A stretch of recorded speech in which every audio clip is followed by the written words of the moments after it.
Nam mô Bổn Sư Thích Ca Mâu Ni Phật. Nam mô Bổn Sư Thích Ca Mâu Ni Phật.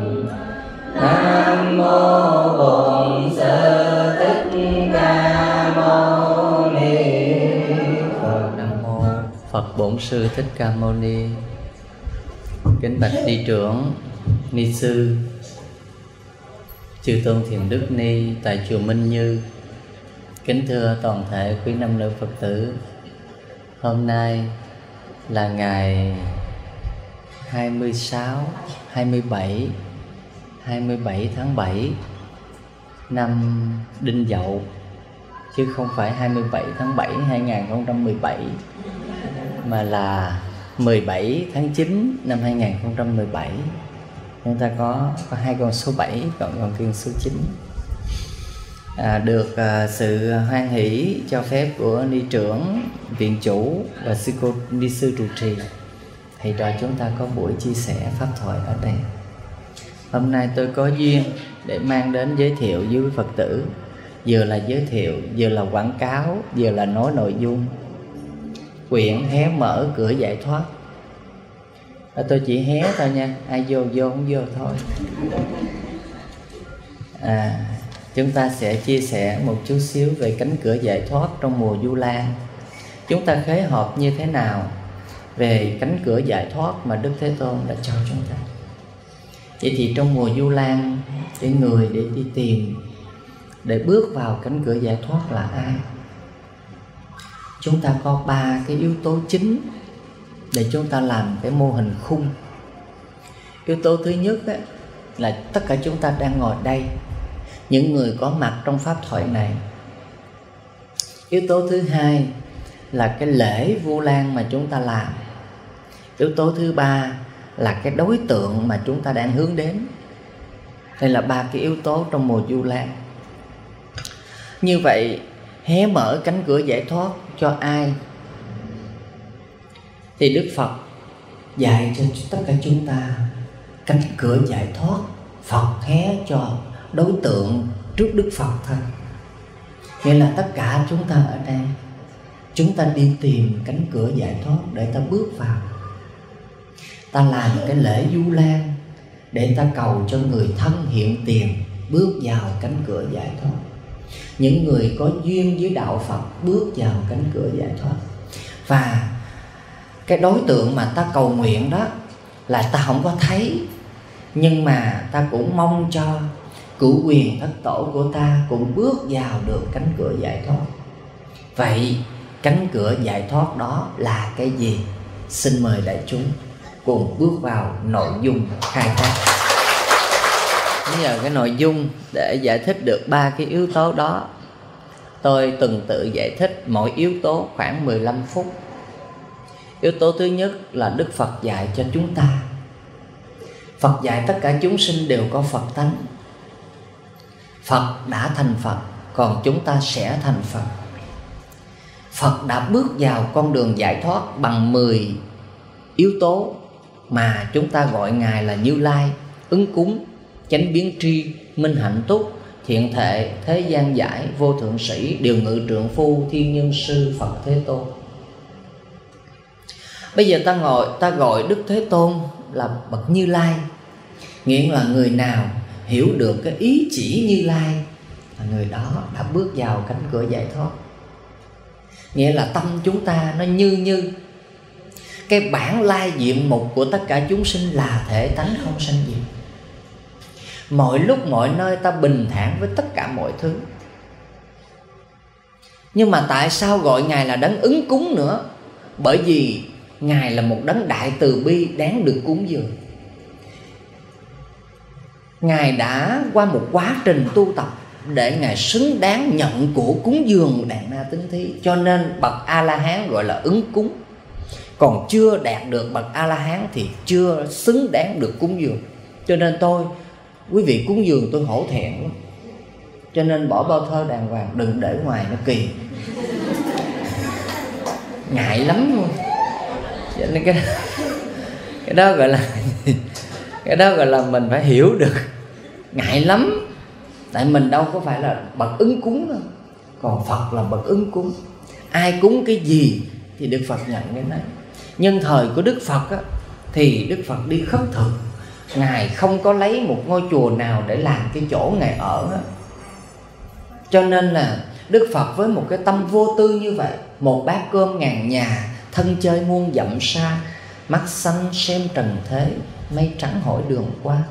Để trở thành một con người bước vào cánh cửa giải thoát, nghĩa là người đó vô sở hữu. Mà không có sở hữu mới là bậc ứng cúng. Còn bây giờ ta có cái chùa của ta, nhà của ta, đủ thứ cái của ta, thì làm sao ta xứng đáng làm bậc ứng cúng được. Cho nên ta chưa bước vào cửa giải thoát được. Bước vào cửa giải thoát là ta không có cái gì, thì cửa đó là cửa không. Ta đủ khả năng nhận mọi thứ, vì không nhận lấy đâu mà sống. Đức Phật bỏ cung vàng điện ngọc, bỏ hết rồi, bây giờ không nhận cúng dường, Phật sao tồn tại được. Cho nên Ngài là bậc ứng cúng. Chánh biến tri. Chánh biến tri nghĩa là Đức Thế Tôn biết một cách tròn đầy tất cả các pháp, dầu rằng hiện tướng hay là ẩn tướng. Có nghĩa là những cái lời nó hiện ra hay cái lời nó còn ẩn dụ ở bên trong, Thế Tôn vẫn biết một cách rõ ràng, biết một cách trơn chánh, gọi là chánh biến tri. Tại sao gọi là minh hạnh túc? Nghĩa là Ngài sáng suốt một cách tròn đầy với những công hạnh của Ngài, không có cái gì mờ ám. Ngài tu làm sao Ngài nói như vậy. Cái cánh cửa giải thoát là ta trở về với cái tâm chân thật của mình, mà chân thật là bất hư. Có khi mình chưa đủ cái tâm chân thật, cho nên mình phải dùng phương tiện. Giả sử như ni trưởng ở đây, cớ gì ni trưởng biết rõ Đức Phật dạy sáng là cúng chư thiên, trưa là cúng Phật, cặp tăng, pháp giới hữu tình, phổ đồng cúng dường, buổi chiều là súc sinh thực, buổi tối là ngạ quỷ thực, thì cớ gì ni trưởng phải nấu một nồi bánh canh. Đây gọi là phương tiện quyền xảo.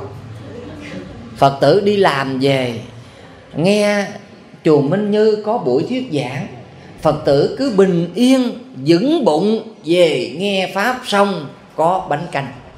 Lần nào như lần đây.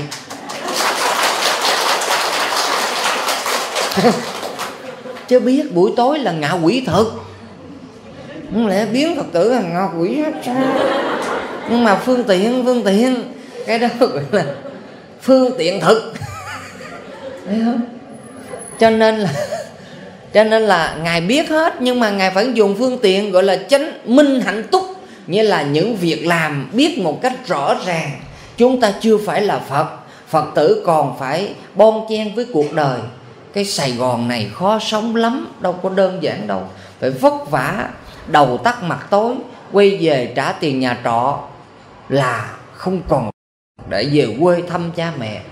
Tưởng con the nó lên thành phố nó làm được chuyện, ai về nó đổi tên Hương, tôi biết luôn. Gọi là minh hạnh túc, biết một cách rõ ràng nỗi khổ niềm đau của chúng sinh. Chúng sinh đâu có đơn giản sống được đâu.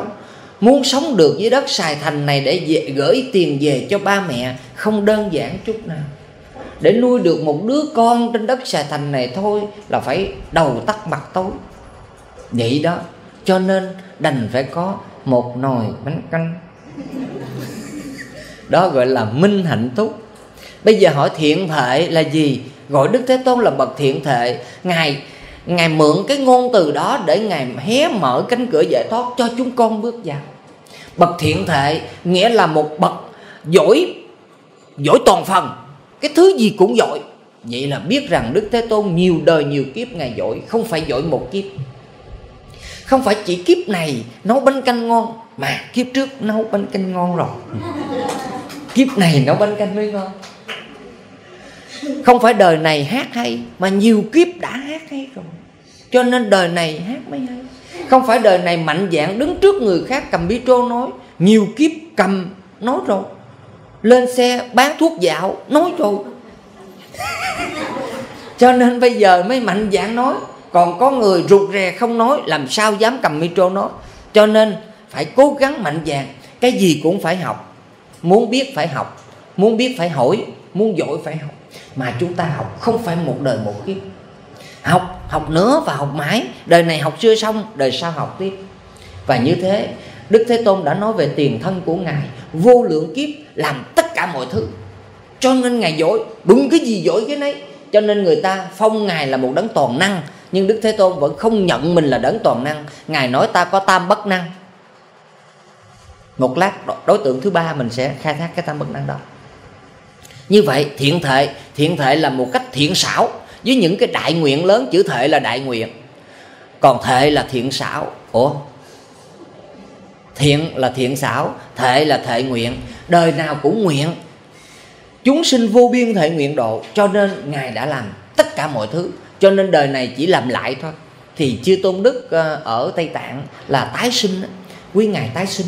Cho nên quý Ngài quay trở lại, thì mọi việc quý Ngài chỉ học sơ qua quý Ngài biết. Thì Thầy cũng mong vậy. Thầy học đêm học ngày để chi? Mai mốt Thầy lật sơ qua là Thầy biết mà chưa hiểu thôi.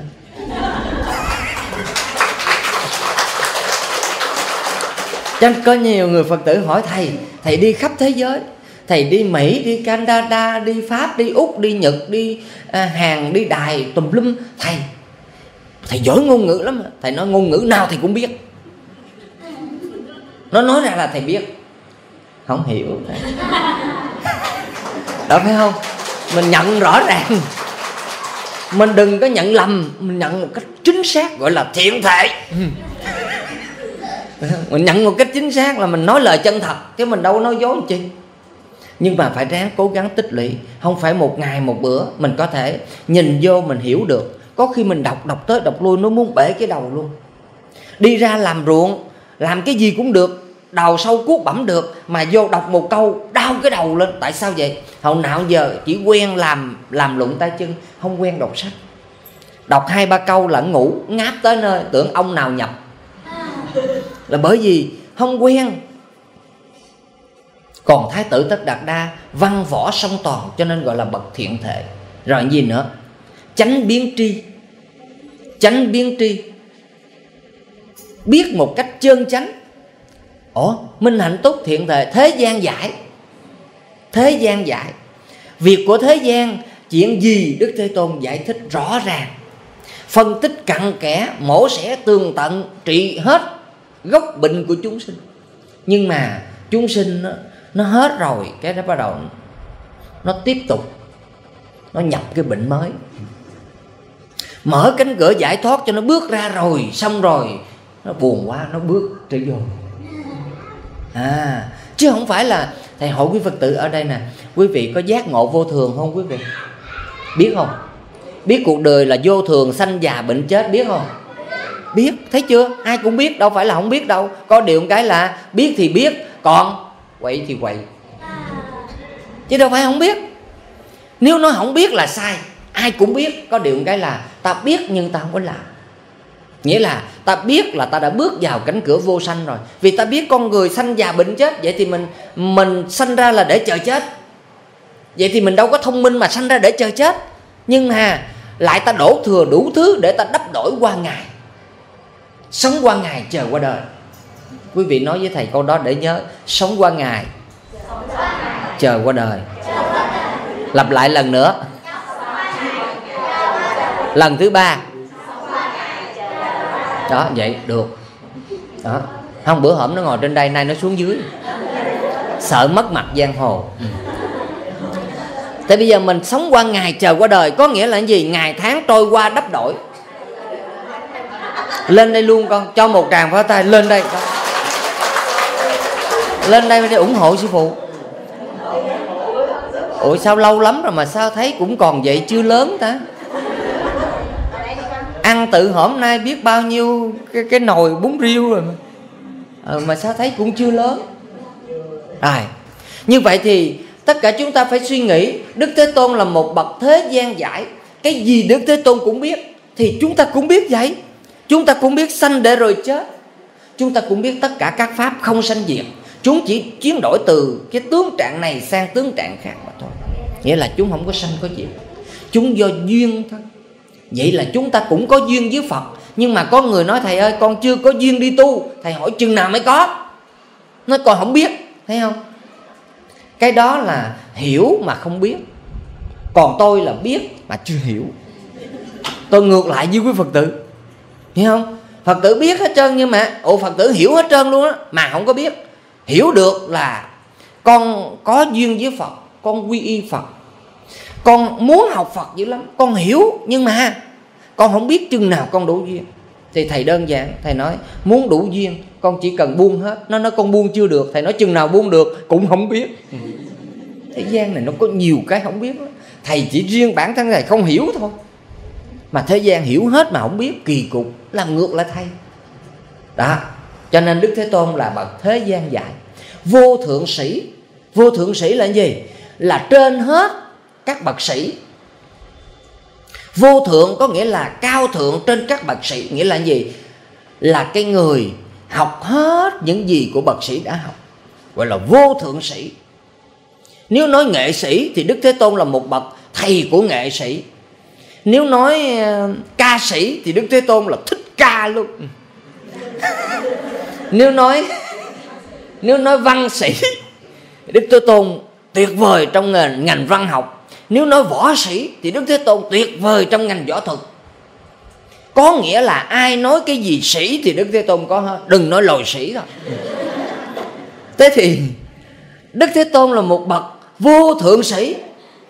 Nghĩa là khi các nền triết học ra đời, triết học về tôn giáo, triết học về khoa học, triết học về y khoa, triết học về tâm lý, triết học về hiện tượng thủy văn, thiên văn, vân vân và vân vân. Đức Thế Tôn là bậc thầy của những nhà triết học đó.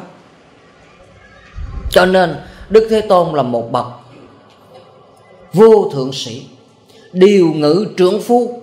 Để thành tựu được một cái con người có khả năng lĩnh hội được tất cả các pháp, bậc đó là bậc trượng phu. Mà chữ trượng phu đó ngày xưa người ta chỉ người đàn ông. Người đàn ông mới gọi là đấng trượng phu. Nhưng mà thầy thiết nghĩ Phật nói tất cả chúng sinh đều có Phật tánh, thì không phải chỉ có đàn ông mới trượng phu.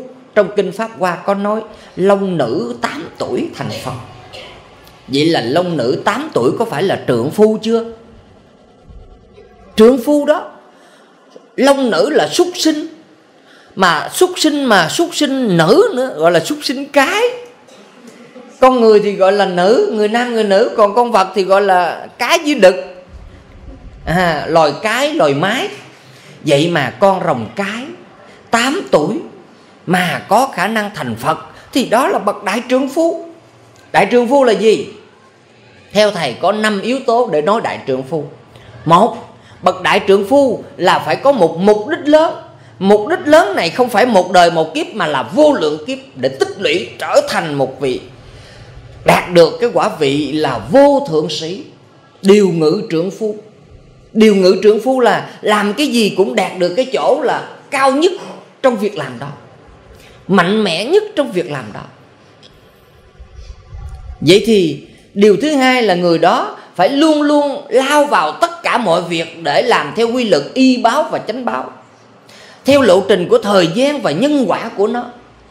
Cho nên tranh thủ mà tích lũy, chứ không nói cái chuyện đúng chuyện sai. Cho nên đạo Phật là bất định pháp. Bất định pháp là anh không có nói cái gì đúng hết. Mà vấn đề quan trọng, anh làm cái gì mà đạt được y báo và chánh báo theo con đường của Phật. Đó là lộ trình thời gian để đạt được mục đích mà mình hướng đến. Tại vì nó vô lượng kiếp chứ đâu phải một kiếp một ngày đâu. Điều thứ ba là làm có đúng phương pháp hay không. Bậc đại trượng phu người ta làm mỗi ngày mỗi tăng lên, chứ không phải là tăng liều liều là tiêu lần lần. Có nhiều người nó nói y như là bể nhà lòng vậy, nó nổ chui dưới đất không kịp. Nhưng mà cái người thất bại, người ta có cái giọng điệu nói, nó nói ra là mình biết nó thất bại. Nó thường đổ thừa cho chuyện này, nó đổ thừa cho chuyện kia. Cái giọng điệu của người thất bại nó nói giống nhau lắm. Còn cái người thành công, người ta ít nói, nhưng hỡi ta nói là ta làm được. Người ta có thể nói ít, người ta làm nhiều. Mà người ta có thể thành công 50%, người ta nói 10, người ta làm 5, còn đỡ hơn những đứa nó nói rất nhiều mà nó làm không được chuyện gì. Còn có những đứa nó không nói chuyện gì, nó sợ nói trước bước không tới, không nói cả đời của nó cũng thiếu nợ dài dài. Tại vì nó nói nó đâu có nói gì, cho nên nó không tạo động lực được. Thì có người không nói cũng thành tựu được nhiều thứ. Thì ở đây chúng ta nói bất định pháp, cho nên chúng ta làm sao chúng ta điều ngự trượng phu, nghĩa là làm đúng phương pháp, mà làm nâng cấp lên từ từ. Điều thứ tư là người đó thành tựu được theo quy luật của thời gian, từ cái ngắn cho đến cái dài, chứ không phải là ngồi đây để mơ ước một cái gì đó cao xa mà ngay trong hiện tại chưa đạt được. Giờ này, giây phút này ta phải đạt được cái của giây phút này, ngày mai tính của ngày mai. Còn bây giờ tự nhiên ngồi đây tính chuyện của ngày mai, nghĩa là ta trong hiện tại ta sống với thời gian của vị lai, không đúng. Còn có người ngồi trong giây phút hiện tại mà sống với thời gian của quá khứ, không đúng. Người đó không thành tựu được những giá trị mục tiêu ngắn cho đến mục tiêu dài. Và bản thân của người đó có bi, có trí, có dũng, để người đó có khả năng ngồi ở vị trí mà người đó sẽ được ngồi.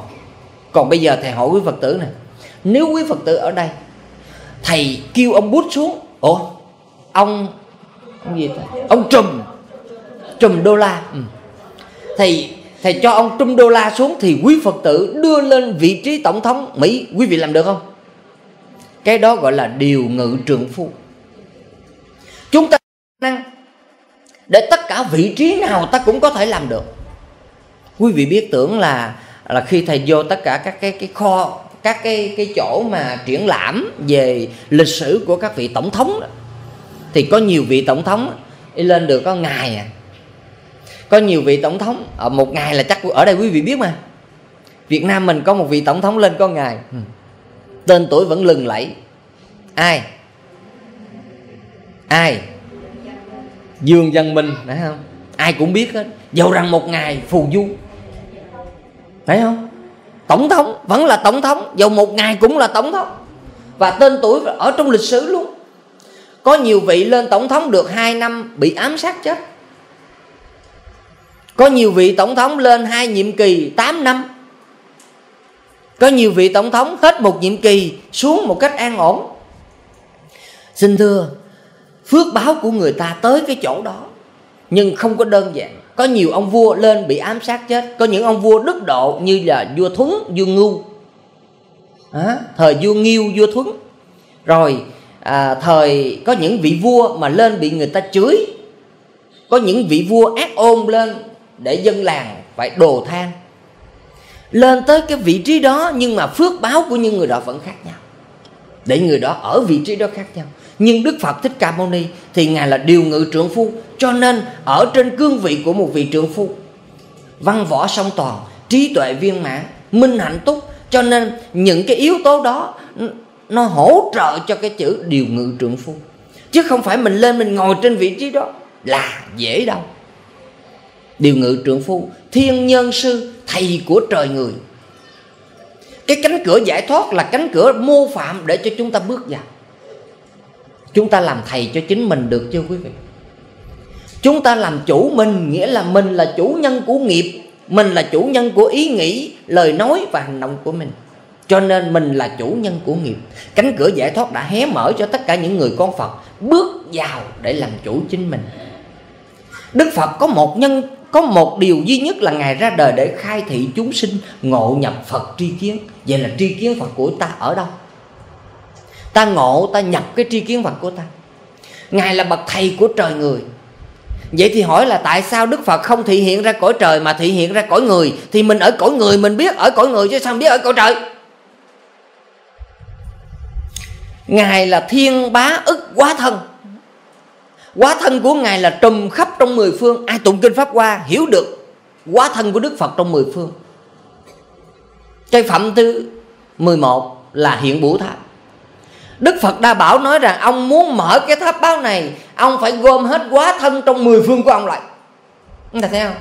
Cho nên gọi Ngài là đấng thiên bá ức hóa thân Bổn Sư Thích Ca Mâu Ni. Cõi nào cũng có Ngài thành Phật hết, chứ không phải ở cõi Ta Bà này Ngài thành Phật đâu. Từ chỗ đó mình phải hiểu thiên nhân sư, thầy của trời người. Mình ở trong 3 cõi này thì mình chỉ nói có nhiêu đó thôi. Rồi cái câu cuối cùng là Phật Thế Tôn. Phật Thế Tôn. Chữ Phật là ai cũng thành tựu được hết. Một con người hoàn toàn trống, sạch sẽ, Chữ Phật là chữ là một con người tự làm sạch ba nghiệp của mình, tự làm thanh tịnh ba nghiệp của mình, người đó thành Phật. Đơn giản vậy. Cho nên là chúng ta nói là cái người nào có thể tu được. Con không có học con tu được không thầy? Thì nó không học tu tốt chứ. Không học không biết gì, không có sở gì trước. Nhưng mà rồi làm con thành Phật làm sao? Thì nói cái vụ đó thầy cũng hơi lo chút. Ai tu thành Phật cũng được hết, còn hỏi thành sao thì thầy cũng hơi lo. Là bởi vì thành sao thầy có biết thành sao? Tại nó không biết sao thầy biết giùm nó. Cũng như giờ thầy hỏi quý vị nè, ai cũng biết ăn cơm, ai cũng biết ăn hết, đúng không quý vị? Ai cũng biết ăn hết. Quý vị có ăn cá không? Có ăn cá không? Có, đúng không? Giờ hỏi ăn cá ăn sao? Không khéo ăn lát mắc cổ nó nói mình chỉ nữa. Quý vị hiểu ý này không? Nghĩa là hỏi gì sao là ta lo rồi đó. Nghĩa là ai ăn cũng được hết, mà nó hỏi ăn sao là mình lo rồi đó. Mình chỉ một đường nó làm một ngã một lát nó nuốt trọng mắc cổ chết mình nữa. Cho nên Đức Phật nói là những lời của Đức Thế Tôn hiểu mà thực hành, không có chấp vào bất cứ lời nào. Nó chấp là cái loại ăn cá mắc xương ấy. Cho nên có nhiều người tu á, mà nó tu kỳ lắm. Nó càng tu cái mặt nó ám ám. Họ nói tu sao? Cái kiểu ăn cá mắc xương. Cho nên mình tu mình càng cảm thấy hạnh phúc, an lạc. Mình càng cảm thấy y báo và chánh báo mình tăng trưởng. Sao cái người này tu sao mà tu riết, sao mà thấy ám ám kỳ cục. Không phải thầy nói cụ đâu nha, giàu rằng có buồn ngủ nhưng mà không phải. Mặt vẫn tươi. Nghĩa là người nào tự cài đặt vô mình một tư tưởng, mình tự làm thanh tịnh mình, tự mình làm cho mình an lạc, tự mình làm cho mình khổ đau. An lạc hay khổ đau là do nơi chính mình, không đổ thừa bất cứ ai. Không có một hoàn cảnh nào làm cho mình thanh tịnh và an lạc được. Vậy là cánh cửa giải thoát mở ra. Đức Phật dạy cho mình, ta hãy hoàn thiện chính bản thân ta. Cho nên tôi thấy tăng đoàn làng Mai tôi ngưỡng mộ lắm. Quý vị đó về gần Hòa Thượng, tối ngày chỉ tu không có làm gì hết. Nhưng mà tôi chỉ lo một điều, sau khi Hòa Thượng nhập Niết Bàn rồi thì quý vị đó sống ra sao đấy. Mình lo vậy thôi chứ cái chuyện của người ta biết chứ. Bắt mớ mình tôi rảnh dễ sợ.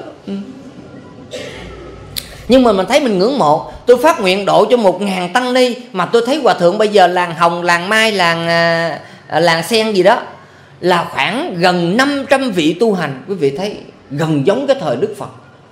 Hòa Thượng đi tới đâu, chư tăng chư ni đi theo sắp lớp vậy. Tất cả các ngôn ngữ trên thế giới họ đều dùng một ngôn ngữ để mà đối thoại, mà nói chuyện với nhau, đó là Anh văn. Người nào qua đó học nói chuyện Anh văn, thiết lập truyền thống vậy. Còn người ta không nói Anh văn được thì người ta vẫn có thể đi với nhau và tự thiền hành thôi. Nghe Hòa Thượng giảng đủ thứ tiếng. Như vậy là tôi mới nể thật. Nhưng mà Hòa Thượng là một bậc siêu việt của mình. Nhưng mà chư tăng ni thời của Ngài thì thấy rất là an lành đâu. Nhưng mà nếu mà Hòa Thượng nhập Niết Bàn thì liệu có giống thời Đức Phật? Sau khi Đức Phật nhập Niết Bàn, chư tăng chư ni chia năm xẻ bảy ra không? Vì không nghe ai hết. Cho nên chữ Thế Tôn là tất cả mọi người đều tôn vinh Ngài. Cái mà chúng ta cần mọi người tôn vinh. Vậy là chúng ta xây dựng cho mình một cái đức như thế nào để mọi người tôn vinh. Mà quý vị suy nghĩ, chúng ta học Phật Pháp, chúng ta thấy được Đức Phật nói là cái thân này là cái thân huyễn. Có cái thân này, ta mượn nó như một chiếc thuyền để đưa ta trở về với tự tánh thanh tịnh. Nhưng mà Đức Phật vẫn phải mượn phương tiện đi khất thực để nuôi thân. Và quý Phật tử suy nghĩ, Đức Phật có bị ngoại đạo nó hại không quý vị? Có không? Ngài thành Phật rồi mà ngoại đạo nó vẫn hại Đức Phật. Đề Bà Đạt Đa là người đệ tử Phật vẫn đi theo để hãm hại Phật. Cho nên không biết thầy đi giảng ở trong đây nó có ai hại thầy không? Cười. Nói như vậy thôi chứ không có sợ. Vì tất cả chúng ta ai cũng phải chết, đúng không? Nhưng mà nếu như thật sự ra mình mà có phúc báo thì chắc chắn Thiên Long Bát Bộ gia hộ cho mình. Không có sợ gì. Mình phải làm chủ ba nghiệp của mình. Còn lúc nào chết cũng được hết. Có khi cái kiếp này mà bây giờ mình chết mình còn tốt hơn kiếp khác, mình còn nhanh hơn nữa. Tại sao vậy? Nó đang sung.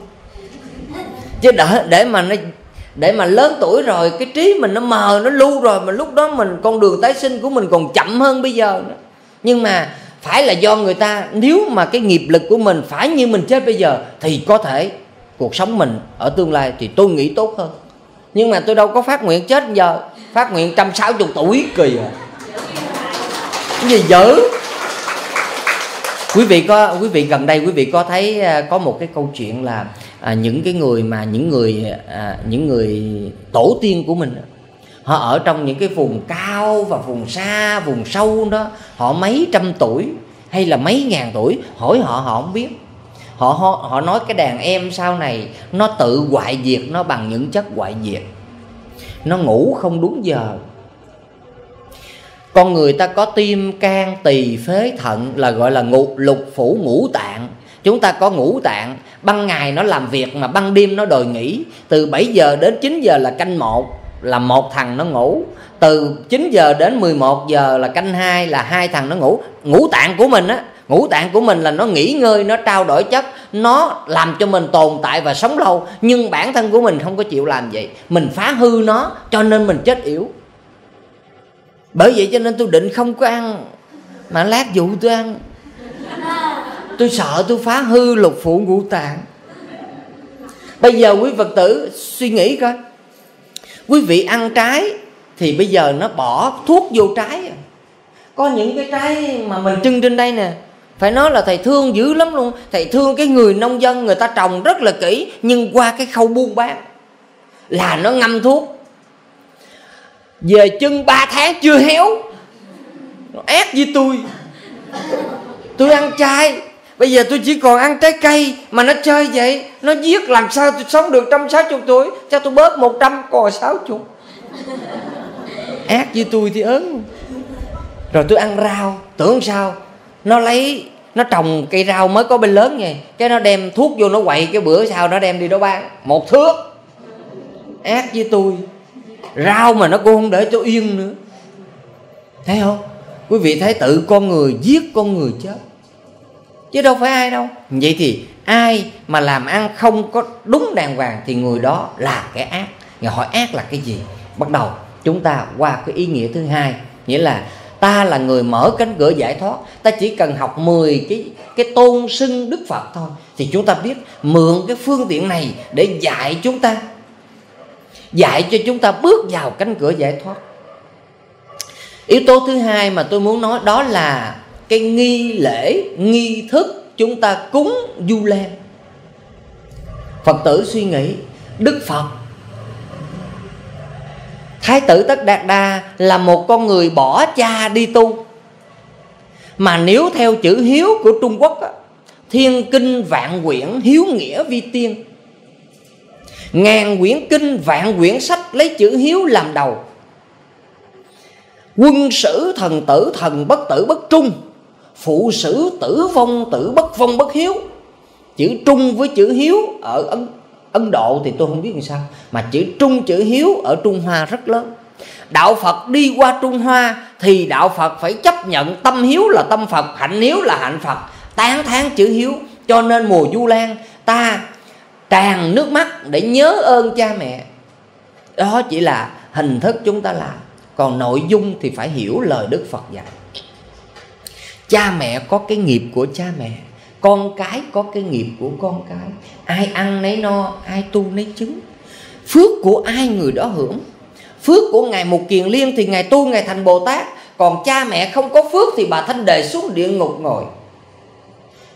Chứ còn không thể nào con tu dùm cha mẹ mà chúng ta vẫn nghe cái câu nhất nhân hành đạo của quyền thăng. Một người hành đạo của quyền siêu thăng, đó là phương tiện nói. Còn nếu mà nói Thái tử Tất Đạt Đa, đối với cha Ngài là một người bất hiếu. Bây giờ Trung Quốc có những người đạo Phật còn nói Thái tử Tất Đạt Đa là một người bất hiếu, thì tôi không chấp nhận làm đệ tử cho một người bất hiếu. Cho nên Trung Quốc một số vị vẫn không chấp nhận giáo lý của Đức Phật, vì họ cố chấp cái đạo hiếu ngu xuẩn của họ. Tại sao tôi nói đạo hiếu ngu xuẩn? Quân sử thần tử thì cái đó là tại vì ông vua ông dùng cái quyền của ông. Còn phụ sử tử vong, thằng đó vong, thằng đó ngu dữ lắm.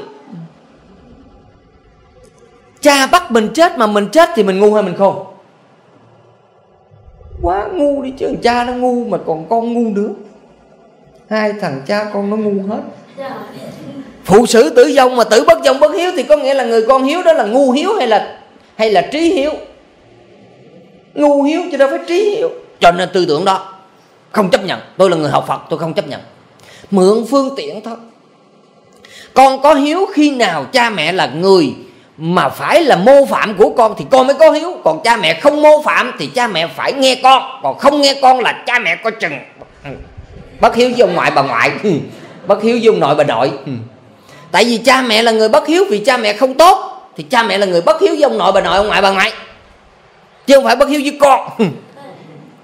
Nhưng mà cha mẹ phải là người tốt. Còn bây giờ cha mẹ không phải là người tốt mà con vẫn có hiếu thì là sao? Hiếu kiểu gì vậy? Cho nên có những bậc cha mẹ không chịu đi tu mà không cho con mình đi tu. Vậy hỏi cha mẹ làm cái gì? Có những người cha tối ngày xa xỉn, vậy mà con đi tu không cho, ở nhà làm cho ông đi nhậu hả? Có những bà mẹ tối ngày quýnh đời, chơi hụi. Chơi hụi được không ta? Trong đạo Phật chơi hụi được không? Không, chơi hụi thì có thể được nhưng mà giật hụi mới không được. Quýnh đời, chơi giấy số, cá độ đá banh. Mấy ông cha nội vậy mà biểu tôi có hiếu sao được? Cho nên con á, nó muốn đi tu mình lại không cho. Nhưng người cha người mẹ có tốt chưa? Mà cha mẹ chưa tốt mà không cho con đi tu, vậy là cha mẹ có đáng để cho mình báo hiếu không? Không.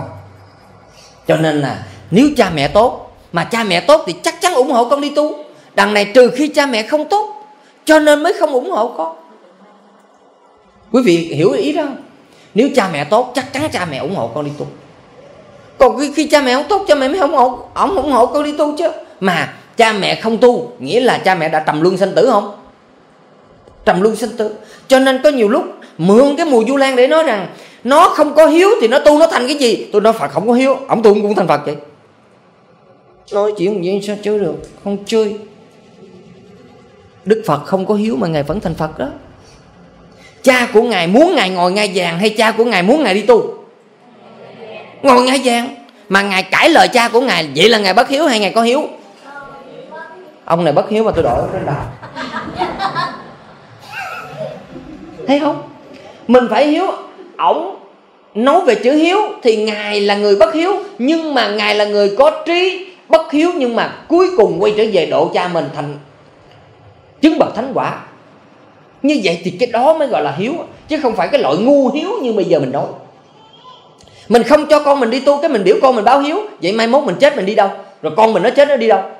Vậy là cả cha mẹ lẫn con đi đâu? Xuống dưới ngồi dưới có hiếu hả? Tào lao. Không, tại vì nó thấm, nhưng mà nó chưa đi tu, nó còn một phần nữa nó mới tới. Thì cái đó là tôi muốn nói được cái nghi thức để mà mình làm. Có khi có nhiều người làm hình thức thôi mà không có nội dung, tại vì không hiểu nổi. Có những người con viết thư lên nói cho thầy: thưa thầy, cha con bỏ con từ lúc còn trong bụng mẹ, đến lúc con chào đời thì có lần cha con quay trở lại còn đánh mẹ con để đòi lấy bắt con đi. Nhưng con không biết ông ta là ai, con đã từng khóc giải và quay về với mẹ con. Ông còn đánh con một trận nữa. Rồi đến lúc lớn lên con trưởng thành, ông đòi nhận con làm con nữa. Thì con không có hiểu nổi cái ông này có phải là cha hay là ác quỷ. Vậy thì mùa Vu Lan này thầy biểu con làm sao để cái nghi thức này con có hiếu với cha con. Thì thầy mới nói như thế này: con là giọt máu của cha con. Nếu con nghĩ cha con xấu là con đâu có tốt đâu. Mà nếu con nghĩ cha con tốt thì con mới là giọt máu tốt. Con nhà Tông không giống lông cũng giống cánh. Chẳng lẽ con nghĩ cha con xấu, vậy thì tại sao con không phải là người tốt để con chuyển hóa cái dòng máu đó? Nó nói, thầy nói con mới giật mình, chứ không con hận cha con từ hồi nào tới giờ. Cái thầy mới nói như này: Đức Phật có dạy con vi trùng của con sư tử nó giết chết con sư tử đó. Con là con vi trùng của cha con, cho nên quan gia trái chủ nó nằm đó sao con? Cho nên con phải nghĩ tới con thương cha con, và con luôn luôn mang ơn cha con. Không có dòng máu của cha con không có mặt. Ổng bây giờ là ác quỷ thì con là con quỷ con. Đúng không quý vị? Đồng ý không nè? Mình chửi cha mình là ác quỷ thì mình là quỷ con chứ ai. Cho nên mình phải nói cha mình là ông Phật thì mình là ông Phật con. Tại sao mình không cung kính, mình không hầu hạ, mình không lo lắng cho cha mẹ mình? Cái đó tâm hiếu là tâm Phật. Nghĩa là Đức Phật muốn dụng ý cho mình phải báo hiếu cho cha mẹ, coi cha mẹ như ông Phật, bà Phật. Để chi vậy? Để mình làm ông Phật con. Mình mà tốt thì cha mẹ mình sẽ tốt. Tại sao vậy? Nếu cha mẹ không tốt sao đâu sanh ra đứa con tốt được? Đồng ý không? Good không? Good. Very good. Cho nên con làm sao cho nở mặt nở mày cha mẹ con, biết chưa? Mai đi tu liền. Mai sinh gia đình. Nó liền. Mà không biết ba mẹ nó cho không? Đó, quý vị thấy không? Có nghĩa là cái tâm của người con muốn báo hiếu cho cha mẹ, làm cái lễ Vu Lan vừa hình thức vừa nội dung luôn. Nghĩa là người con phải hoàn toàn tuyệt đối. Làm lễ Vu Lan là nghĩ cha mẹ mình là Phật, là Bồ Tát, thì cha mẹ Bồ Tát mới sanh ra con Bồ Tát. Cha mẹ là Phật mới sanh ra con Phật. Còn mình nghĩ cha mẹ mình là hột vịt lộn thì mình cũng là cái gì? Lộn hột vịt.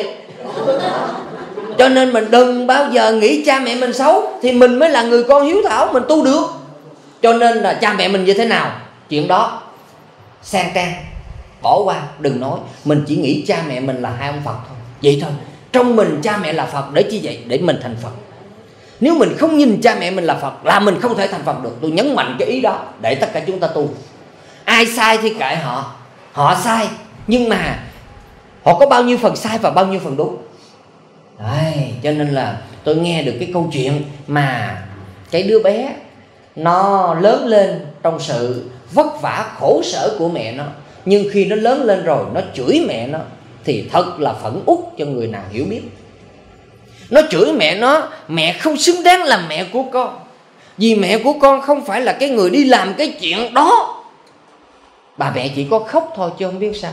Mà cái chuyện đó bà làm mười mấy năm trước kia. Để chi vậy? Để lo cho cái thằng này.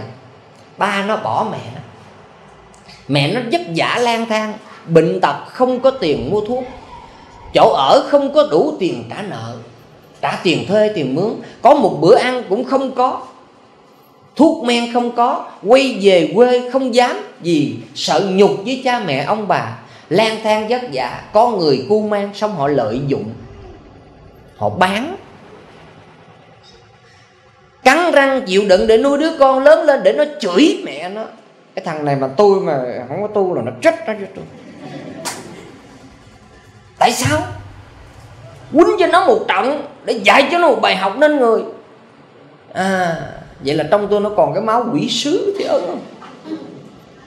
Là bởi vì mình hiểu rõ con cái không được quyền nói cha nói mẹ như vậy. Cha mẹ mình thế nào vẫn là cha mẹ của mình. Ngồi đó mà nói xấu cha mẹ thì mình có đáng là đứa con không? Mình bây giờ mình vinh lắm hả? Mình bây giờ mình ngon lắm hả? Để mình chê ba cha mẹ mình. Đó, cái đó là cái hình thức mà tôi nghĩ làm lễ Vu Lan. Mình mà có thành tâm thì Phật và Bồ Tát cảm ứng cho mình. Còn có nhiều người làm lễ Vu Lan cỡ nào đi nữa mà tâm không đạt được cái cảnh giới đó thì làm lễ Vu Lan cha mẹ không có cảm ứng và không có thành tựu được cái lễ Vu Lan. Chẳng qua có làm nhưng không có nội dung. Được không quý vị? Đồng ý ha? Hết giờ chưa ta? Chưa phải không? Nói ý thứ ba. Chứ mình nói 3 ý nhưng mà giờ mình nói 2 ý, mình hỏi hết giờ chưa? Tại vì đi trưởng nói ngày mai người ta còn đi làm nữa. Thôi vậy nói ý thứ ba mình nói nữa thôi, mình để mình bỏ mối. Nói ý thứ ba là nói gì? Cái đối tượng chúng ta làm lễ Vu Lan ta cúng. Có nhiều vị cha mẹ còn sống trên thế gian mà con nó vẫn đi làm lễ Vu Lan, nó cúng dường đầu này đầu kia để hồi hướng phước báo. Thì cha mẹ hỏi vậy nè: tao đây mà mày không chịu cúng mà mày đi cúng đâu? Thì nó nói là không phải là con không lo cho cha mẹ con vẫn lo, nhưng mà cha mẹ con không biết làm phước, cho nên con vừa lo cho cha mẹ mà con vừa đi cúng Vu Lan hồi hướng cho cha mẹ con. Như vậy con có lỗi không thầy? Thầy mới nói con khi con làm lễ con có nghe lời quý thầy dạy và con có hiểu ý nghĩa không? Nó nói con hiểu, con biết Con tu con chứng, cha mẹ tu cha mẹ chứng. Nhưng con làm lễ Vu Lan, con hồi hướng cho cha mẹ con nữa. Thay vì con cho cha mẹ con cái mùa lễ Vu Lan này nè, con cho cha mẹ con 50 triệu, nhưng mà giờ con để dành lại 30 triệu. Con cúng dường cho mẹ 10 triệu, 30 triệu, con để dành 30 triệu để con làm lễ Vu Lan, con hồi hướng. Thì cha mẹ con nói tại sao mày không cho tao hết? Thì con mới nói là cái này là phần của cha mẹ, chứ không phải là phần của con. Phần của con làm riêng, nhưng cái 30 triệu này con làm cho cha mẹ. Vì cha mẹ không biết làm phước. Cái phần này con dâng cúng cho cha mẹ là cái tâm con đã dâng cúng cho cha mẹ rồi, nhưng mà con biết cha mẹ không biết làm phước, cho nên con trức lại, tự con trức luôn. Cha mẹ rất là phẫn nộ. Thì nói là bao nhiêu cho đủ với người không có lòng tham. Thì cái người đó không phải là Phật ở đời đâu. Nhưng mà người này vẫn hiếu thảo với cha mẹ, vẫn đầu tắt mặt tối, vẫn làm mọi thứ vì con hiểu nhân quả. Cho nên con vẫn làm lễ Vu Lan cho đối tượng là cha mẹ con còn hiện tiền, con cầu an cho cha mẹ. Nhưng mà có những bậc cha mẹ không hề biết đồng tiền dính liền rút ruột, không hề biết bố thí, không hề biết cúng dường, không hề biết cho ai đồng nào hết trơn. Bỏ vô không bỏ thôi. Mà có nhiều người khổ lắm nha quý vị. Lớn tuổi rồi mà có cái học, có cái tủ khóa 3 lần chìa khóa, mở ra, kéo ra, khóa mở ra, kéo ra, mở lần chìa khóa nữa, 3 lần chìa khóa, mở ra, đếm tiền xong nhét vô, phá là. Đó mà bà chết mà mất chìa khóa chỉ có đập cái bàn này thôi. Có nhiều người lớn tuổi mà nó keo dính chuột luôn á.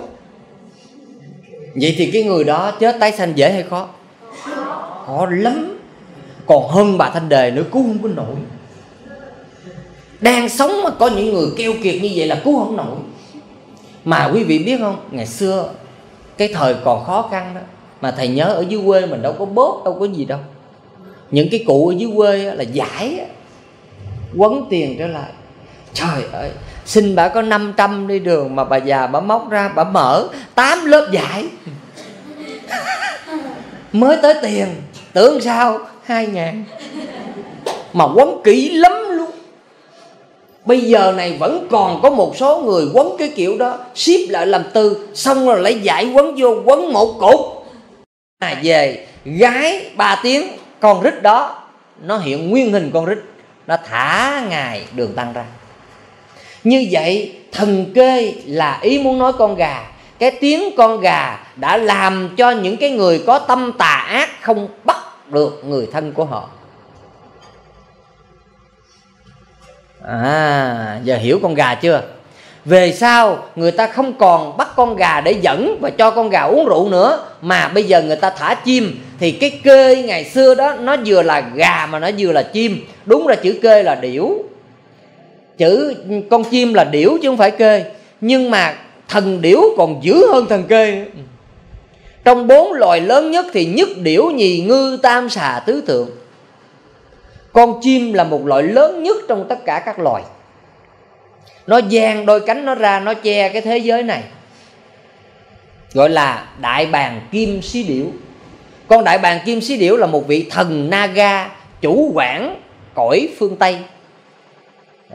Ai muốn gõ vô trong mạng coi.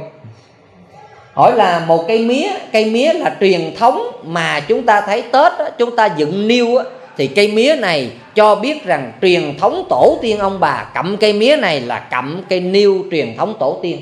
Thì tất cả những cái người chơi những cái thiên linh cái không đủ khả năng vượt qua cây mía này bằng cái tâm của những người con. Rồi, nó còn nhiều thứ nữa. Tóm lại, quý vị muốn hiểu, đi tìm mà hiểu. Được không? Được không? Thầy nói ít là còn bỏ mối vậy chứ. Nói hết rồi quý vị không chịu đi tìm hiểu là thầy lỗ vốn. Là cái tội nói hết để cho Phật tử không hiểu. Câu hỏi thứ hai, có một cái siêu để dưới cái quan tài, một nải chuối để trên bụng, và trong thời gian đưa quan tài đi, trong tang chủ rải giấy tiền vàng mã giữa đường để làm gì? Thầy hoan hỷ chỉ giáo dùm. Một tràng pháo tay tặng cho Quảng Phúc. Công nhận viết chữ đẹp thiệt. Việc này thầy cũng không có biết chính xác, nhưng mà thầy cũng nghe giang hồ nó đồn sớm xác. Thật sự ra không có cái gì mà mình biết chính xác trong cuộc đời hết. Vì nó kết hợp giữa truyền thống phong tục tập quán, giữa cái lời kể của người xưa, giữa cái gì nghệ thuật, giữa thần thoại, giữa cái gì. Văn học mình là có văn học dân gian, đó là phong tục tập quán. Rồi có văn học thần thoại, văn học truyện cổ tích, truyện gì nữa, nó có những cái mô típ. Như vậy thì chúng ta kết hợp hết những mô típ đó, nó trở thành một loại nghi thức vậy thôi. Chứ còn bây giờ hỏi nghi thức như thế nào thì thầy cũng không biết hết như thế nào. Thì cái siêu đó theo truyện kể rằng, chuyện đó chuyện của bà Tám, bà kể rằng cái siêu đó là cái đồ mà cái người chết đó, trước khi chết đó, là cái người đó bị bệnh. Cho nên trong khoảng thời gian bệnh là ngày xưa người ta nấu thuốc nam, người nào nhà nào cũng có cái siêu đó hết. Mà sau khi mà người đó chết rồi thì cái siêu đó đâu có để làm gì, cho nên để dưới hòm á, để bắt đầu để cái dĩa có cái đèn. Vậy thì cái dĩa có cái đèn đó gọi là gì? Đèn bổn mạng. Cái đèn này thì sự tích của nó từ cái thời mà ông gì ta, ông gì mà giỏi nhất coi thiên văn địa lý đồ ở bên Tàu là ông gì? Gia Cát Lạng.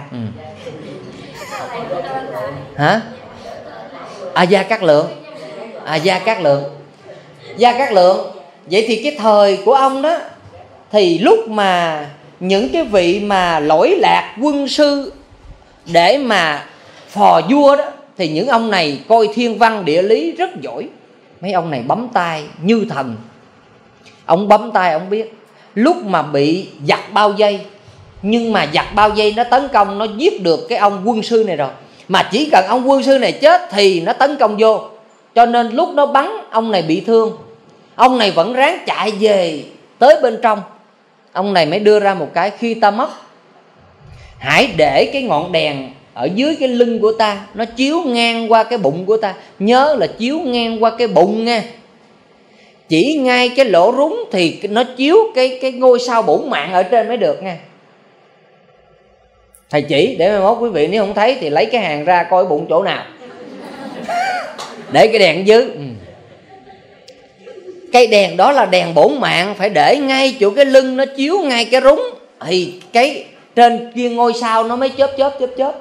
Cái ngôi sao đó thì cái ông quân sư ở bên kia kìa, ổng cũng coi thiên văn, ổng thấy cái thằng cha nội này chập chờn mà chưa chết, mà sau 3 ngày thì nó rút binh.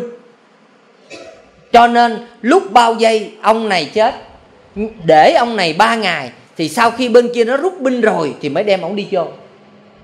Lý do cây đèn bổn mạng là như vậy. Còn cái siêu đó là tại vì cái người chết đó trước khi bệnh nấu thuốc nam uống mà vẫn không hết, chết đập luôn cái siêu.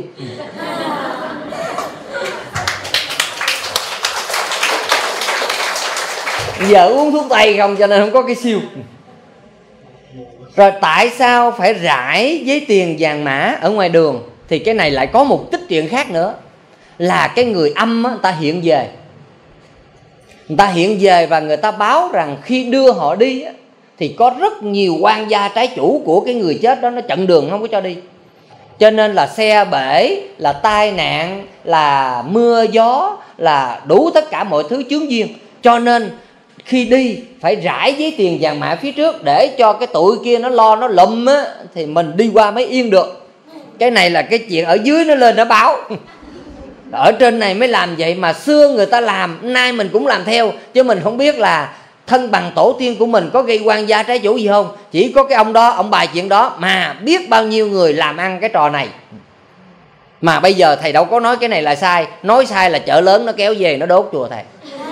Ở dưới rất nhiều người buôn bán với tiền vàng mã, thì không thể nào khuyên đừng giải với tiền vàng mã được, cái chiếc cơm manh áo của người ta. Cho nên ai đốt nhiều chừng nào tốt chừng đấy, tốt cho mấy người bán. Hiểu không? Hiểu không? Rải nhiều chừng nào tốt chừng đấy.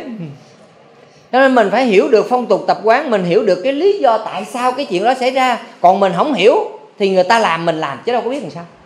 Rồi giờ thầy cũng nói có nhiều người Phật tử hỏi thầy: bây giờ con không rải được không? Thầy nói là thầy không có dám, mà thầy không dám hứa là nếu mà không rải mà có chuyện gì xảy ra quý vị đổ thừa thầy à? Ngu à.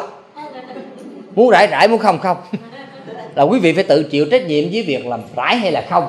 Thầy chỉ là người giải thích cho quý vị hiểu thôi. Chứ còn biểu mà giờ hỏi thầy con có nên rải hay không, thầy nói no, tôi không trả lời. Tôi chỉ giải thích thôi chứ tôi không dám trả lời. Vì sao vậy? Tôi cũng chưa biết là cha mẹ ông bà của quý vị có quan gia trái chủ hay không. Lỡ nó có quan gia trái chủ, đang cái xe đưa tang đi ngoài đường nó bể bánh, quý vị nói tại tôi không cho rải với tiền vàng mã cho nên cái xe tang bể bánh, rồi quý vị đổ thừa tôi sao? Cho nên tôi không chơi điều đó. Còn cái chuyện bể bánh thì xe nào nó cũng bể chứ đâu phải xe tang mới bể. Đâu phải là xe tang không bể, đúng không quý Phật tử? Cái chuyện đó là chuyện bình thường. Có rải nó cũng bể, mà không rải nó cũng bể.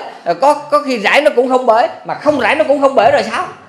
Cho nên cái chuyện đó là chuyện hơn xui. Rồi hết rồi. Xong hả? Nãy nói cái chuối rồi. Ủa nãy chuối trên bụng phải không? Lại là có một câu chuyện nữa. Nó nhiều chuyện lắm luôn.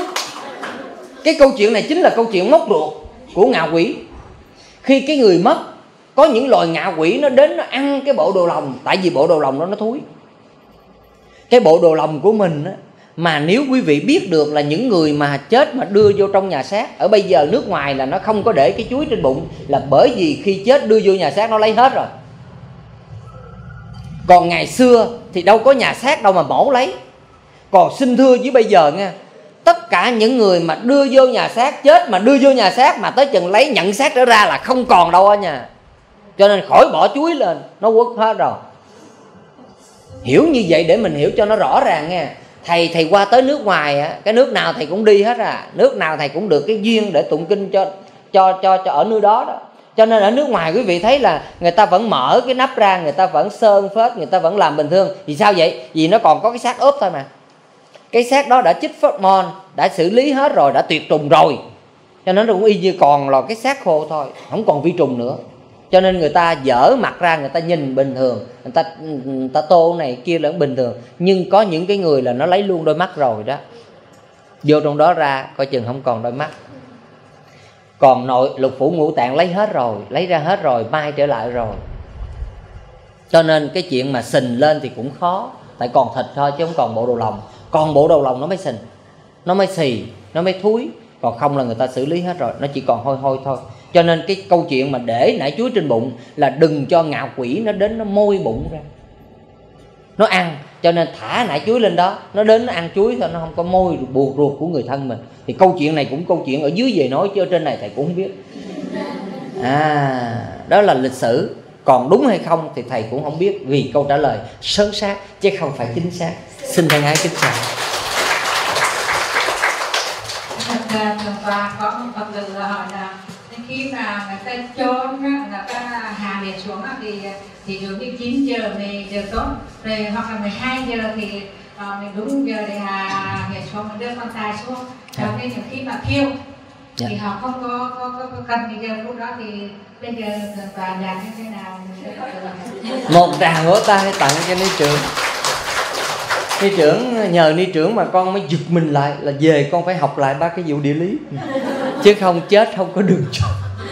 Dạ xin thưa, giờ khắc là tùy theo mỗi người tính cái múi giờ khác nhau. Ai có học địa lý thì gõ vô phong thủy địa lý, quý vị sẽ thấy mình có 12 cái con giáp: Tý, Sửu, Dần, Mão, Thìn, Tỵ, Ngọ, Mùi, Thân, Dậu, Tuất, Hợi. Mỗi con giáp như vậy nó mang 2 giờ đồng hồ. Cái cách tính là từ 12 giờ khuya gọi là 0 giờ đó. Thì giờ Tý thì bắt đầu từ 0 giờ đến 2 giờ gọi là tính giờ chẵn.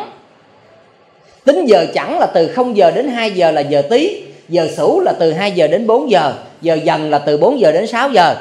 Giờ Mão là từ 6 giờ đến 8 giờ. Và cứ như thế mình tính như vậy là giờ Ngọ là từ 12 giờ đến 2 giờ. Phật tử hiểu ý nào? Mà giờ Phật tử cúng Phật giờ Ngọ 8 giờ, 9 giờ, 10 giờ, 11 giờ cúng hết. Vậy là chưa tới giờ Ngọ. Cái đó cúng giờ Tịnh, giờ Thìn, giờ Tỵ, chứ chưa tới giờ Ngọ. Hiểu chưa nào? Rồi, như vậy thì bây giờ chúng ta hỏi là giờ nào gọi là giờ hoàng đạo ở trong ngày? Giờ hoàng đạo là gì? Giả sử như mình nói là bây giờ cái ngày này là ngày gì? Không có đem ở đây cho nên là thầy cũng không có coi, cho nên không biết là bữa nay là ngày gì. Lấy ví dụ đi nha. Ngày hôm nay là ngày Bính Thân. Mà Bính á, nó thuộc về hành hỏa. Bính đinh hỏa, thân thì thân dậu kim, cho nên là can á, thì hỏa, chi á, là kim. Vậy thì ngày này nó mạng gì? Nếu nó là bính thì ngày nó là mạng gì? Mạng của ngày này là mạng hỏa. Vậy thì cái ngày này nó gồm có cái can, cái chi và cái mạng của ngày này, thì bắt đầu nó sẽ tương ưng với cái giờ. Giờ nào là giờ hoàng đạo? Giờ hoàng đạo là nó cái ngày này, tại vì cái ngày này nó mang can, mang chi và mang mạng của cái ngày này, cho nên nó lại sanh ra cái giờ hoàng đạo, nó tương ưng với cái ngày. Ngày này là ngày gì? Vậy thì nó tính ra cái giờ hoàng đạo. Vậy thì cái giờ hoàng đạo, giả sử như cái giờ hoàng đạo là từ 3 giờ đến 5 giờ, 7 giờ đến 9 giờ, 3 giờ chiều đến 5 giờ chiều, 7 giờ tối đến 9 giờ tối. Đây là những giờ hoàng đạo. Giờ hoàng đạo nó tương ưng với cái tuổi gì? Thì có những cái giờ hoàng đạo của cái ngày, nhưng nó không phải là giờ tốt của cái tuổi đó. Thì quý thầy phải lật ra, bắt đầu lại coi cái khác, coi cái ngày của cái tuổi, chứ cái giờ của cái tuổi, chứ không phải cái giờ của cái ngày. Nhưng mà lật ra coi như vậy cũng chỉ là tương đối chứ không tuyệt đối. Vì khi tôi học phong thủy thì từ 0 giờ cho đến 2 giờ là giờ Tý, nhưng mà tùy theo mùa, tùy theo tháng. Có những tháng tới 0 giờ 30 nó mới bắt đầu giờ Tý, cho đến 2 giờ 30 thì giờ Tý mới hết, chứ không phải là đúng 0 giờ cho đến 2 giờ. Thì lúc tôi học tôi mới thấy thì ra là giờ giấc nó nằm tùm lum tà la. Thì chuyện đó là chuyện của người xưa. Thì có người tính như thế này: 11 giờ khuya cho đến 1 giờ sáng là giờ Tý. Đó là ta tính giờ lẻ đó. Người ta tính 11 giờ tới 1 giờ là giờ Tý. Cái chuyện đó người ta tính thôi. Bây giờ mình làm sao? Tôi lại thấy trong mấy cái mạng internet nó đưa ra cái lịch mà lịch dạng niên á, thì tôi thấy nó tính giờ lẻ chứ không phải tính giờ chặn. Nó tính 11 giờ tới 1 giờ là giờ Tý. Có khi tôi nói đó, vậy là nếu giờ Tý mà theo tôi học nó còn có nửa tiếng giờ Tý, nó mới có được có nửa tiếng giờ Tý là nó hết giờ Tý rồi. Thì cái đó không đúng. Nhưng mà đúng hay sai nó chỉ là tương đối thôi. Do vậy mà tôi thấy nhiều người là cái ngày này nó trùng, nó khắc, nó nhằm vào cung ly, cung càn. Cái người này suốt một ngày này không có giờ nào để liệm hết, cho nên người này chết vào lúc 7 giờ sáng, nhưng mà đợi tới 12 giờ khuya này mới liệm. Lý do nào? Lý do 0 giờ là khỏi coi. 0 giờ là khỏi coi. Nếu để tới 12 giờ trưa động quan cũng khỏi coi, vì người này chết vào cái cung càn, không cho cái giờ khác được, đành phải liệm 12 giờ đêm. Nếu liệm cái giờ khác, con cái nó ly tán, nó rơi vào cái cung ly, không được luôn. Vậy thì hỏi là động quan giờ đó, hạ nguyệt giờ đó được hay không? Thì đối với tôi cái đó là không ngoài nhân quả. Nhưng người xưa đã nói như vậy, cho nên giờ này có nhiều người chết là phải đi coi. Mà ông thầy ông nói sao phải nghe vậy. Nó khổ vậy đó. Mà cái ông thầy đó, ông bấm tay không bằng tôi, mà tôi nói cũng không nghe. Tại vì nghe ông đó tôi đi đám mà nghe ông kia thôi. Chứ có nhiều người, quý vị hiểu vậy đó. Cho nên là tôi đành phải chịu. Có nhiều người tôi mở ra tôi thấy họ coi cái giờ đó là tôi biết không ổn rồi. Nhưng mà giờ tôi nói là có muốn thầy giúp con không? Nói giờ người ta coi rồi, con niêm yết hết rồi, thôi khỏi vậy thầy. Thầy nói thôi khỏi thôi. Tại vì có nhiều người chỉ coi mà không biết, chỉ coi có được cái ngày cái giờ, nhưng rõ ràng người đó không biết. Nhưng mà thầy ngày xưa khi thầy học xong cái môn đó thì thầy có nói là xin cho con không làm cái việc này. Cho nên về sau có những cái đau lòng lắm, nhưng mà vẫn không nhúng tay vào, vì mọi thứ đều có nhân quả của họ, cho nên không nhúng tay vào. Có nhiều người cũng năn nỉ coi, nhưng mà thầy nói đừng có làm cho thầy mất cái lời nguyện. Vì thầy biết rằng Đức Phật đã dạy không được ăn cơm 8 hướng, là ăn cơm coi bói. Coi bói người ta cúng dường gọi là ăn cơm 8 hướng. Thầy không có coi. Thầy học để thầy biết thôi chứ thầy không có coi. Vì vậy cho nên ai liệm mấy giờ, chôn mấy giờ, mở cửa mã mấy giờ, việc đó người ta nói thầy có duyên thầy đi phụ, còn không có thôi. Còn hỏi đúng hay nói sai thầy không có, thầy không dám xen vào, vì thầy có học thầy biết. Lỡ nó rơi cái giờ đó là giờ tốt của người ta, mình không làm giờ đó cho người ta, mình làm giờ khác, có chuyện gì người ta đổ thừa ông thầy. Cho nên thầy đành phải chịu thôi. Hầu đó thầy có một cái đám thầy đưa tới miền Tây đó quý vị. Từ trên Sài Gòn đưa tới miền Tây, trời nó mưa ầm ả như vậy mà phải đưa qua sông, đưa qua ruộng để mà chôn ở cái ruộng của ông cụ hồi xưa đó. Ông muốn về cái đất tổ tiên ông bà, khổ ớn không? Đưa qua đò qua sông đồ. Vậy đó mà vô đó còn để đó đợi cho đến 4 giờ chiều mới hạ nguyệt. Mưa gió tầm tã, thầy run cầm cập. Thầy nhìn mấy người kia, thầy biết là sau cái đám này rồi có biết bao nhiêu người bệnh, mà đành phải chịu thôi. Vì sao vậy? Giờ khắc người ta nói xin thầy thương tôi con, đúng giờ. Nhưng mà sau khi hạ đâu có được đâu, nước nó lên láng sao hạ, vẫn để ở trên 2 con ngựa đó đó, đi về hết. Vậy mà nó biểu tới giờ đó tụng kinh để rồi về. Về đi ra tối thui luôn, mưa mà sợ rằng nó chìm cái ghe một cái là nó chết biết bao nhiêu người. Vậy mà họ vẫn cố tình để đúng giờ, lúc trời mưa 4 giờ nó tối. Mà ở ngoài ruộng tôi nói mũi mồng bù mắt hơn là chưa có dắt á. Dắt mà nó cắn là không khỏi nói luôn. Cho nên là thương dữ lắm. Nhưng mà biết làm sao, có nhiều người ta quá tin thời gian, người ta quá tin vào ngày giờ, thì có ông thầy giỏi cỡ nào nói họ cũng được đâu. Họ đã đi coi rồi là họ chắc vào cái chỗ đó. Thì chỗ đó con cũng mong rằng ni sư hỏi thôi, ni trưởng hỏi thôi, chứ còn ni trưởng đừng có đi đám. Nó cho giờ nào nó cho kệ. Ủa mà con hỏi thăm ni trưởng có coi ngày không? À thôi con cảm ơn ni trưởng, để đám con đi. Dạ. Nam mô Bổn Sư Thích Ca Mâu Ni Phật. Kính bạch thượng tọa, thật phúc duyên cho bổn tự Minh Như cùng toàn thể Phật tử chúng con là đã được thượng tọa không quản ngại xa xôi, đã hoan hỷ quan lâm ban bố cho chúng con những lời giáo pháp. Chính những lời đưa pháp tưới vào tâm hồn đã làm cho tâm bồ đề của chúng con ngày thêm tăng trưởng và xóa đi những ưu tư phiền muộn giữa cuộc đời. Vậy đối với ân đức vô lượng và lòng từ vô biên ấy, chúng con nguyện chư Phật gia hộ cho thượng tọa được pháp thể khương an, huệ đăng thường chiếu, mãi mãi làm ngọn đèn soi sáng cho chúng con trên đường đạo và bản nẻo đường đời. Nam mô A Di Đà Phật. Chắp tay lại, chúng ta có 1 phút mật niệm về 4 ân. Xin cho con cảm niệm tri ân cha mẹ hai đấng sanh thành đã cho con thân mạng này, đã nuôi con lớn lên trong vòng tay thương yêu.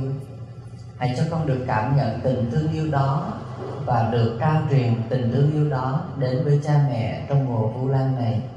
Hãy cảm nhận tình con với cha và mẹ. Xin cho con báo hiếu bằng tâm nguyện rộng lớn vô biên. Bao nhiêu công đức phước điền con có thể tạo dựng được, xin hồi hướng cho cha mẹ hiện tiền, tăng phước, tăng thọ, ít bệnh, ít não và sống lâu với chúng con. Xin cho con hồi hướng phước duyên này đến cha mẹ đã quá vãng, thừa tư công đức phước lực này, nghiệp chướng tiêu trừ, siêu sanh tịnh độ. Xin cho con cảm ứng đến Đức Phật, người đã cho con giáo pháp, giới, định, tuệ, mở đường cho con vào cánh cửa giải thoát. Cầu nguyện cho Phật pháp được trường tồn, chúng sinh được lợi lạc. Những gì con hiểu, con thực hành an lạc trong cuộc đời là một món quà dâng lên cúng dường Đức Từ Phụ Thích Ca Mâu Ni, cúng dường lịch đại tổ sư. Xin cho con cảm ứng đến tất cả những người xung quanh, vì có mọi người mà con có được những nhu cầu y báo và chánh báo của con. Xin cảm ơn những người đã dạy con nên người, những người đã cho con trong cuộc sống với những ấm no và những điều cần thiết. Xin cho con có một sức tinh tấn tạo ra những giá trị tốt đẹp từ tâm linh đến vật chất, để con tự sưởi ấm lấy mình, hạnh phúc lấy mình trong cuộc đời này và đem giá trị ấm áp hạnh phúc đó đến cho tất cả mọi người. Cầu cho người mù được thấy, người điếc được nghe, người câm được nói, người bại liệt được đi đứng khoan thai, người điên loạn được phục hồi tâm trí. Tất cả những bệnh tật, khổ đau, não phiền chồng chất, xin cho con được chia sẻ nỗi khổ niềm đau đó bằng tình thương, sự quan tâm và tạo điều kiện cho nhau trong tình yêu và hiểu biết qua lời Phật dạy, để thiết lập truyền thông an lạc hạnh phúc trong cuộc đời, mọi lúc mọi nơi tùy sở trụ xứ thường an lạc. Xin cho con thắp nén tâm hương trong mùa Vu Lan này, cầu nguyện cho anh linh chiến sĩ trận phong đồng bào tử nạn, và cầu nguyện cho quốc thới dân an, thế giới hòa bình, chúng sinh được an lạc. Trong con có 4 ân luôn luôn soi sáng con, thúc giục con để con trở thành một người toàn thiện, toàn chân, và toàn mỹ, cầu cho tất cả mọi người ở đây và có duyên với Tam Bảo, có duyên với Phật, nguyện cho Phật tánh của họ luôn luôn được khai mở, hạnh phúc đời này và nhiều kiếp sau, âm siêu dương thới, pháp giới chúng sinh đồng thành Phật đạo. Cung thỉnh chư tôn đức và đại chúng hồi hướng. Chúng sanh vô biên thể nguyện độ, phiền não vô tận thể nguyện đoạn, pháp môn vô lượng thể nguyện học, Phật đạo vô thượng thể nguyện. Nam mô Bổn Sư Thích Ca Mâu Ni Phật. Bái Trật Thượng Tọa, buổi thuyết giảng hôm nay là được hoàn mãn. Chúng con cung kính bái kính Thượng Tọa hồi quy phương trưởng. A Di Đà Phật.